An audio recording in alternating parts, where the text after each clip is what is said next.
Hey, Brian Miller here, and thanks so much for tuning into this week's episode of Thursday Thoughts, all about generalizations. All generalizations are false. More to the point, generalizations are an easy way to distance ourselves from a particular problem. Generally speaking, things are one way. Individual instances, however, are often different. We connect with others over a shared understanding, even if we don't agree. Here's a passage that I wrote for 3 New People, my book, a couple of years ago. It was called Words Matter.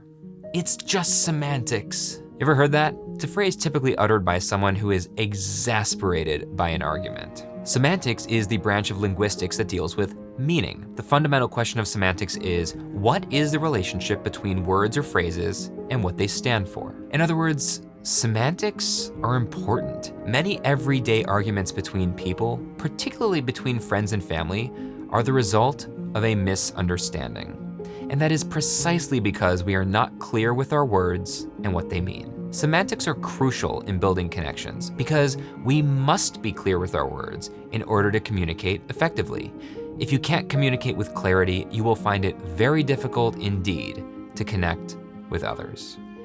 So I wrote that in my book, which came out in 2018. And it's not just a theory. There's a semantics debate gripping the country right now that has very real and dangerous consequences. That is, should we view COVID deaths as a percentage, and if so, a percentage of what? A total number, or something else entirely? I recently got into a heated disagreement with someone on a community forum over this exact issue. This person believed that the virus is being overblown and isn't worth the measures being taken. Masks, limits on gatherings, etc. Naturally, I believe the US in particular isn't taking it seriously enough. It's hard not to get upset about this, no matter which side you're on. As the pandemic drags, we are all increasingly frustrated, lonely, and flat out exhausted. Lives will be lost, they said. I was like, you're right. So if you wouldn't mind, please tag the people in your life that you're willing to sacrifice to this virus. Was that a cheeky response? Aggressive even? Perhaps, but it served its purpose. The argument pretty much stopped in its tracks at that point, and we began talking with each other instead of arguing at each other or yelling past each other. It's much easier to imagine the pandemic in general terms like lives will be lost than in terms of specific people you know and love who could be a victim. Now, maybe I'm wrong. Maybe history will bear out that it was overblown and we shouldn't have taken the drastic measures we have to combat this virus. That's not the point here. The point is, by shifting the conversation from the general to the specific, I was able to help this person understand where I was coming from. I didn't change their mind, but that wasn't the goal. The goal was so we could both clearly see each other's perspective. And to be fair, I've been just as guilty of this mistake. I recently found myself aggressively advocating that schools should be 100% virtual this fall, right? In order to curb the spread of the virus to the greater community and avoid devastating illness among children, which is increasingly documented.